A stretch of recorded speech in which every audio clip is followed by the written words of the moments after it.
प्यारे बहनों और भाइयों, मेरा नमस्कार स्वीकारो। देखिए, आज हम आपके लिए बता रहे हैं। कल हमने आपके लिए बताया था कि 6 महीना तक मंत्र की सिद्धि कैसे होती है और 7 महीना के बाद में सिद्धि कैसे प्राप्त होती है। तो इसको ध्यान दे करके सुनिए। तो देखिए, चिरंजीवी होकर के प्रतिदिन उत्तमोत्तम भोगों का भोग करता है। 7 मास के अभ्यास से वह विकल्प रहित और निर्दोष शरीर होकर काम के समान कमनीय कलेवर वाला बन जाता है। अब जो मैं अपनी तरफ से कुछ बता नहीं रहा हूँ इस वीडियो में, जो ग्रंथों में लिख रहा है मैं उसका आपके लिए अध्ययन करा रहा हूँ। तो अभ्यास से वह विकल्प रहित निर्दोष शरीर होकर के काम के समान कमनी होकर कलेवर वाला हो जाता है। 8 महीने ध्यान के अभ्यास से साधक नित्य आनंद के गुणों को प्राप्त करता है और पृथ्वी पर पैर नहीं रखता, अपने समस्त शस्त्रों का विनाश कर देता है। यानी वो परमात्मा में एक तरह से तल्लीन हो जाता है और अपने पैर रखने से मतलब है कि वो किसी का अहित नहीं कर सकता है। फिर वो समझ जाता है सारी बात को। यद्यपि उसका राम नाम नहीं होता है, यानी कहने का मतलब यह उसका शरीर अभी रमा हुआ नहीं है फिर भी, और वो एक अपनी गति पकड़ गया, इतना ही है। और साधक को अणमा आदि सिद्धियों के दर्शन होने लगते हैं। केवल इतना ही नहीं, उसे ब्रह्म तथा गोविंद साक्षात्कार होने लगता है। 9 मास के अभ्यास से उसे छालना सिद्धि होती है। वह भूमि त्याग कर ऊपर 3 हाथ आकाश पर वास करने लग जाता है। 10 मास के अभ्यास से योगी सिद्ध तथा 6 चक्रों का दर्शन होने लगता है। उसे ब्रह्मरंध्र यानी सिर स्थित ब्रह्मरंध्र के भेदन का ज्ञान हो जाता है। वह साधक महान तथा आनंद में हो जाता है। 11 मास पर्यंत ध्यान के अभ्यास से उस साधक को सारी सिद्धियां प्राप्त होने लगती हैं।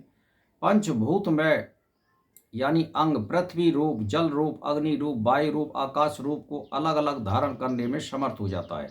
उसे 7 स्वर्ग दिखाई पड़ने लग जाते हैं। 6 शिव का दर्शन होने लगता है। 12 मास के ध्यान के अभ्यास से देवताओं द्वारा सम्मान की प्राप्ति, देवताओं के चरणों का दर्शन, अत्यंत सुख और संतान तथा माया जाल से निवृत्ति हो जाती है उसकी। भाइयों और बहनों, इस प्रकार ध्यान करने वाला सभी महाविद्याओं की सभी सिद्धियों तथा दिव्य भक्ति को प्राप्त कर लेता है। उसे कल्याण का उदय होता है और वही योगी है, वही योगेंद्र है।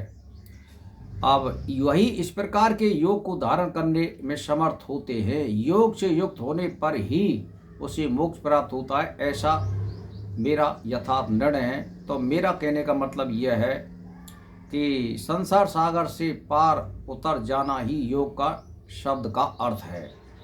यानी वो ब्रह्म में मिल जाता है और उसको परमात्मा का कहने का मतलब सानिध्य प्राप्त हो जाता है। उसके बाद फिर परमात्मा की गति को परमात्मा जाने क्या होता है, यहीं तक शास्त्रों में दे रखा है, यानी ब्रह्म में मिल जाना या मुक्ति हो जाना। तो मेरा कहने का मतलब यह है कि आपको ये सिद्धियां या मंत्र के किस प्रकार से मिलेंगी। मैंने आपको बता दिया है कि जिस तरह से नेम टेम करने पड़ते हैं और उतना भजन करना पड़ता है, उतने साधन करने पड़ते हैं। उसमें एक ही बात है, कम से कम आपको 15 या 20 मिनट तक प्राणायाम बहुत जरूरी है।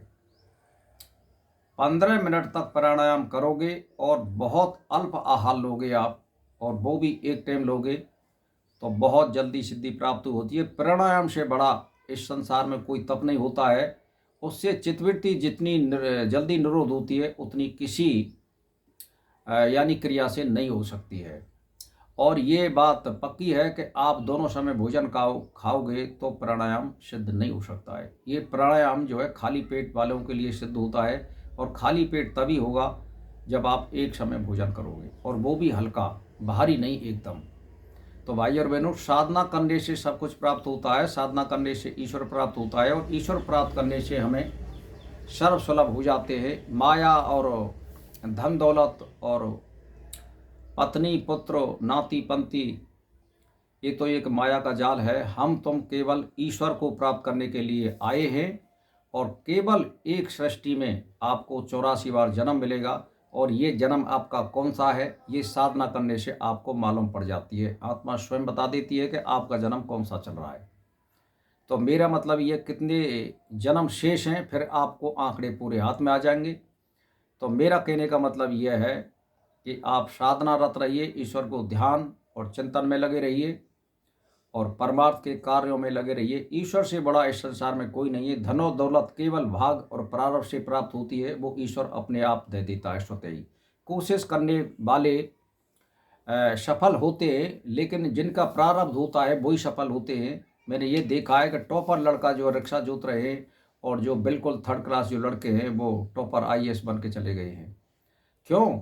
कि ये बस राजनीति ऐसी होती है। मैंने देखा है गल्ले उनको, जिन्होंने गल्ले, मैंने मनुष्य को देखा है अकाउंटेंट की परीक्षा दी है और कोई दूसरी परीक्षा दे रहा है, नौकरी कोई कर रहा है। तो इस संसार में तो ऐसा होता है, ये सब प्रारब्ध का खेल होता है।